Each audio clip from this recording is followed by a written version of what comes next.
Hello friends, welcome back to our YouTube channel. Friends, in this video we are going to learn about format of receipt and payment account. Friends, if you haven't subscribed this channel, please subscribe and hit the bell icon to get our latest video update. So, let's start. विद्यार्थी मित्रांनो, receipt and payment अकाउंटवरचा हा तिसरा video आहे. तुम्हाला माहितीच आहे की हा जो टॉपिक आहे तो इयत्ता 12वीच्या अकाउंट्स टेक्स्टबुकमधील topic number 2 accounts for not for profit कन्सर्नचा आहे. विद्यार्थी मित्रांनो, मागील 2 भागांमध्ये आपण पहिल्या भागामध्ये meaning of receipt and payment account, features of receipt and payment account, दुसऱ्या भागामध्ये types of receipt, types of payment आणि हा जो तिसरा भाग आहे याच्यामध्ये आपण format of receipt and payment account पाहणार आहोत. चला तर मित्रांनो स्टार्ट करूया. विद्यार्थी मित्रांनो, आपण बघणार आहोत रिसीट अँड पेमेंट अकाउंटचा फॉर्मॅट. पण हा फॉर्मॅट पाहत असताना आपण शिकून घेणार आहोत की या फॉर्मॅटमध्ये जे रिसीट बाजूला कोणते कॅपिटल एक्सपेंडिचर आहे, कोणते कॅपिटल रिसीट आहेत आणि कोणत्या रेव्हेन्यू रिसीट आहेत, आणि मग त्याची ट्रीटमेंट आपण ज्यावेळेस आन्सर सोडवत असतो त्या आन्सर सोडवताना त्याची जी ट्रीटमेंट काय असते. म्हणजे आपल्याला प्रश्न दिलेला असतो रिसीट अँड पेमेंट अकाउंट आणि आपल्याला सॉल्व करायचं असतं, म्हणजे आपल्याला बनवायचं असतं इन्कम अँड एक्सपेंडिचर अकाउंट. तर मग रिसीट अँड पेमेंट अकाउंटला कुठल्या आवश्यक मार्किंग आपल्याला करावे लागतात, म्हणजे कुठल्या गोष्टी इन्कम अँड एक्सपेंडिचर अकाउंटला लिहायच्या, कुठल्या गोष्टी बॅलन्स शीटला लिहायच्या, हे आपल्याला रिसीट अँड पेमेंटहून आपल्याला इन्कम अँड एक्सपेंडिचर अकाउंट आणि बॅलन्स शीट बनावं लागतो.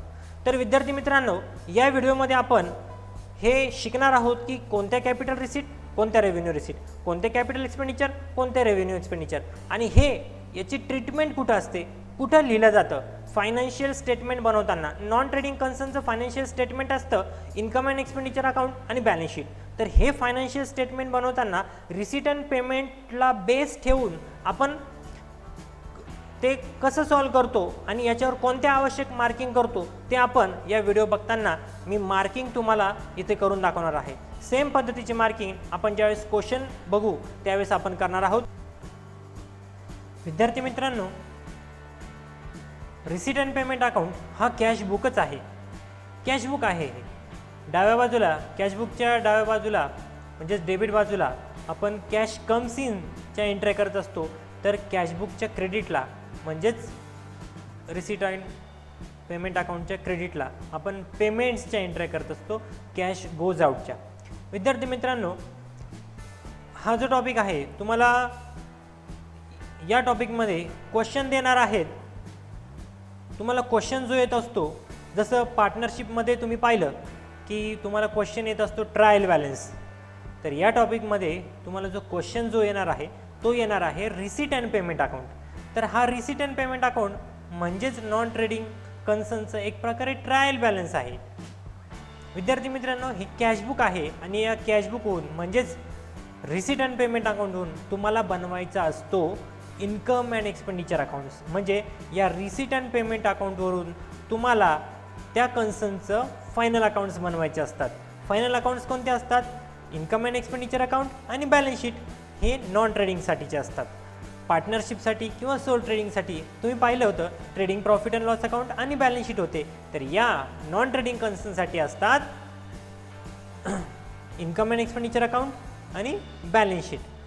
तर विद्यार्थी मित्रांनो, हा आहे कॅशबुक आणि कॅशबुकची जी सुरुवात आहे ती होत असते कॅश बॅलन्स आणि बँक बॅलन्सवरून. हे जे बॅलन्सेस दिसत आहेत तुम्हाला, हे जे बॅलन्सेस आहे कॅश इन हँड आणि कॅश ॲट बँक, हे बॅलन्सेस आहेत ओपनिंग बॅलन्स ऑफ कॅशबुक. हे आहे ओपनिंग बॅलन्स ऑफ कॅशबुक. विद्यार्थी मित्रांनो, इथं 2 नंबर दिसते सबस्क्रिप्शन. सबस्क्रिप्शन हा रेव्हेन्यू रिसीट आहे, हा इन्कम आहे. सबस्क्रिप्शन काय आहे? इन्कम आहे. हे आपण लिहिणारे इन्कम अँड एक्सपेंडिचर अकाउंटच्या क्रेडिटला. विद्यार्थी मित्रांनो, इथं बरेच मुलं कन्फ्यूज होतात. या टॉपिकमध्ये नाव आहे रिसीट अँड पेमेंट अकाउंट. आता रिसीट अँड पेमेंट अकाउंट म्हणजे सुरुवातीला रिसीट आहे, मग सुरुवातीला डेबिट बाजू लिहिलं रिसीट आणि पेमेंट आहे तर डाव्या बाजूला लिहिलं आहे पेमेंट. सुरुवातीला रिसिट लिहिलं डेबिटला आणि क्रेडिटला लिहिलं पेमेंट. पण इन्कम अँड एक्सपेंडिचरमध्ये कसं असतं, जरी सुरुवातीला नाव इन्कम असलं पण ती इन्कमची साईड असते क्रेडिट, आणि इन्कम अँड एक्सपेंडिचर अकाउंटमध्ये एक्सपेंडिचर नाव जरी सेकंडला असलं तर एक्सपेंडिचर असतं डेबिटला. रिसिट अँड पेमेंटमध्ये डाव्या बाजूला रिसिट, उजव्या बाजूला पेमेंट. इन्कम अँड एक्सपेंडिचर अकाउंटमध्ये डाव्या बाजूला एक्सपेंडिचर, उजव्या बाजूला इन्कम, अशा पद्धतीने कॉलम असतात. कारण इन्कम अँड एक्सपेंडिचर अकाउंट हे नॉमिनल अकाउंट आहे. Debit expenses losses, credit income and gain. मग या ठिकाणी जो हा सबस्क्रिप्शन दिसतोय हा कुठं लिहिणार आहे आपण, इन्कम अँड एक्सपेंडिचर अकाउंटच्या क्रेडिटला. क्रेडिट इन्कम अँड गेन, कारण हा income and expenditure account nominal account आहे. आता आपण काय बघतोय विद्यार्थी मित्रांनो, जणू काही तुमच्यासमोर रिसिट अँड पेमेंट अकाउंट दिलं आहे, तुम्हाला बनवायचं आहे इन्कम अँड एक्सपेंडिचर अकाउंट. हे गृहीत धरूनच मी तुम्हाला या ठिकाणी शिकवतोय. रिसिट अँड पेमेंट अकाउंटचा फॉर्मॅट तुम्हाला शिकवतोय. कारण विद्यार्थी मित्रांनो, ज्यावेळेस तुम्ही पुणे युनिव्हर्सिटीमध्ये फर्स्ट इयरला जाल तर फर्स्ट इयरला तुम्हाला हाच टॉपिक आहे. फरक एवढाच आहे, 12वीला तुम्हाला इन्कम अँड एक्सपेंडिचर अकाउंट बनवायला लावतात आणि फर्स्ट इयरला गेल्यावर तुम्हाला मॅक्झिमम क्वेश्चन्स असतात रिसिट अँड पेमेंट्स अकाउंट बनवा. तर त्यावेळेस तुमचं कन्फ्युजन होऊ नये म्हणून हा व्हिडिओ, हा जो टॉपिक आहे व्यवस्थित शिका. खूप छान पद्धतीने मी तुम्हाला समजून सांगणार आहे. तर सबस्क्रिप्शन कुठं लिहितो, इन्कम अँड एक्सपेंडिचर अकाउंटच्या क्रेडिटला, म्हणजेच क्रेडिट इन्कम अँड गेन, हे का नाही. आता या ठिकाणी प्रिव्हियस आपण ज्यावेळेस रिसिट शिकत होतो रिसिट, तर त्यावेळेस त्यामध्ये एक लाईन होती की प्रिव्हियस इयरच्या असू, नेक्स्ट इयरच्या असू, करंट इयरच्या असू, हे सगळे रिसिट कुठं लिहिणार आहे, हे सगळे कुठं लिहिले जातात, रिसिट अकाउंटला लिहिले जातात, रिसिटच्या बाजूला लिहिले जातात. तर विद्यार्थी मित्रांनो, पण इन्कम अँड एक्सपेंडिचर अकाउंट बनवताना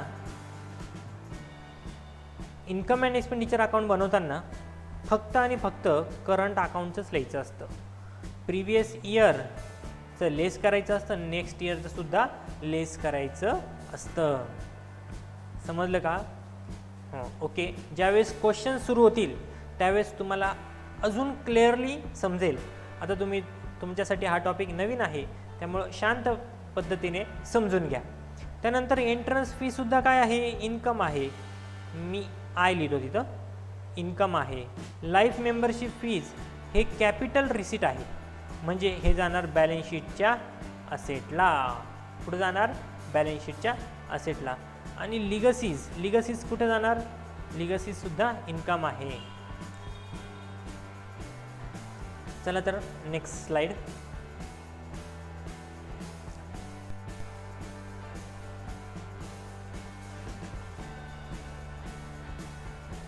गव्हर्नमेंट ग्रँट हे सुद्धा रेव्हेन्यू इन्कम आहे. डोनेशन, जनरल डोनेशन दिलेलं आहे, हे सुद्धा रेव्हेन्यू इन्कम आहे. मी इथं आय लिहितोय आणि इन्कम अँड एक्सपेंडिचर अकाउंटच्या क्रेडिटला आपण लिहिणार आहे म्हणून मी तिथं आय लिहितो. डोनेशन फॉर स्पेसिफिक फंड, त्यानंतर बिल्डिंग फंड आहे, प्राइज फंड आहे, टुर्नामेंट फंड आहे.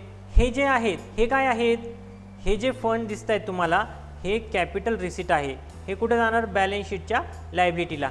त्यानंतर डिव्हिडंड रिसिव्ड हा इन्कम आहे इन्कम अँड एक्सपेंडिचर अकाउंटला.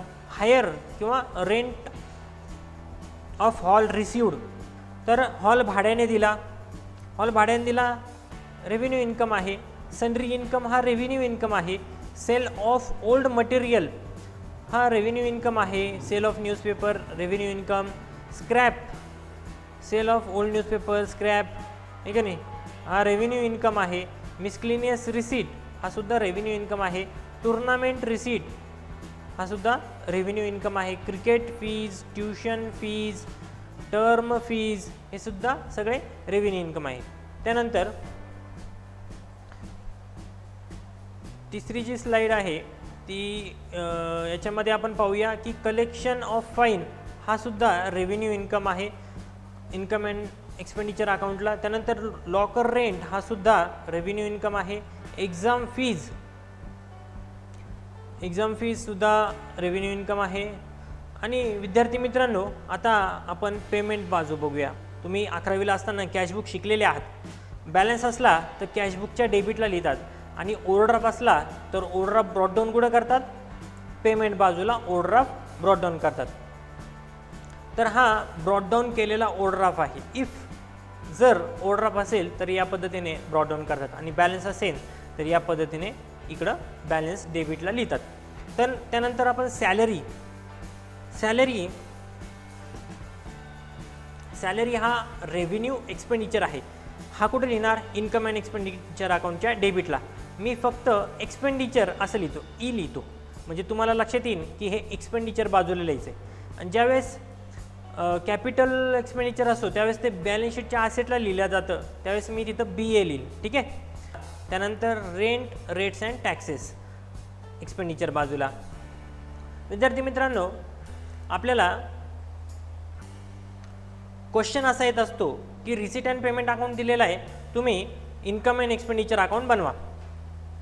तर मग त्याची सुद्धा आपण ते कुठं लिहिणार, रेव्हेन्यू असेल तर एक्सपेंडिचर बाजूला लिहितो म्हणजे इन्कम अँड एक्सपेंडिचर अकाउंटचा, कॅपिटल असेल तर बॅलन्स शीटला लिहितो. हे मी आपण इथं मार्किंग करताना शिकून घेत आहोत.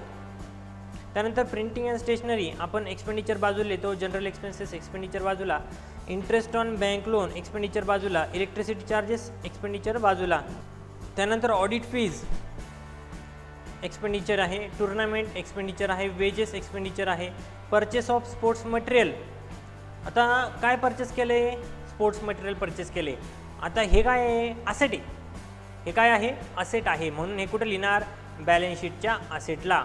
असेट परचेस केलेली आहे म्हणजे हा कोणता एक्सपेंडिचर आहे, कॅपिटल एक्सपेंडिचर आहे, हा बॅलन्स शीटच्या असेटला. त्यानंतर इन्शुरन्स कुठं लिहितात, हा रेव्हेन्यू आहे म्हणून एक्सपेंडिचर बाजूला लिहिणार. त्यानंतर टेलिफोन मोबाईल एक्सपेन्सेस हा सुद्धा रेव्हेन्यू आहे. बँक चार्जेस हा सुद्धा रेव्हेन्यू एक्सपेंडिचर आहे. पोस्टेज हा सुद्धा रेव्हेन्यू एक्सपेंडिचर आहे. कन्व्हेन्स म्हणजेच ट्रॅव्हलिंग रेव्हेन्यू एक्सपेंडिचर आहे. एक्सपेन्स फॉर ॲन्युअल फंक्शन, आता हा सुद्धा रेव्हेन्यूच एक्सपेंडिचर आहे. फिक्स डिपॉझिट ही इन्व्हेस्टमेंट आहे, ही बॅलन्स शीटच्या असेटला लिहित असतो आपण. त्यानंतर purchase of fixed asset purchase of fixed asset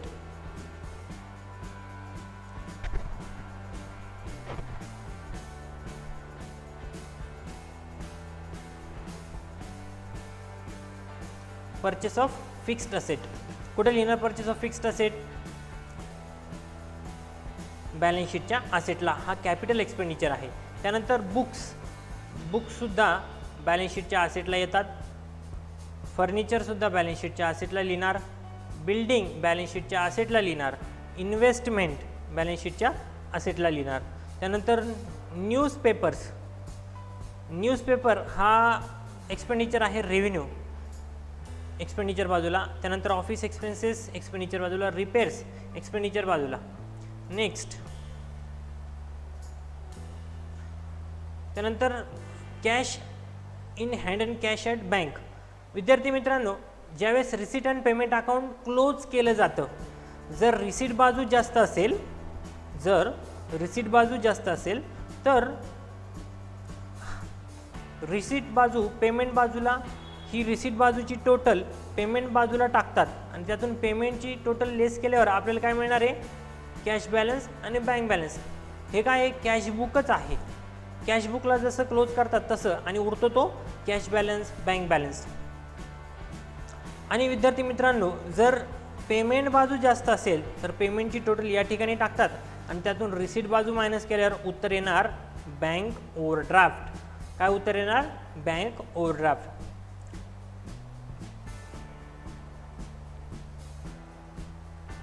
विद्यार्थी मित्रांनो, कसा वाटला हा व्हिडिओ? संपूर्ण व्हिडिओ पाहिल्याबद्दल धन्यवाद.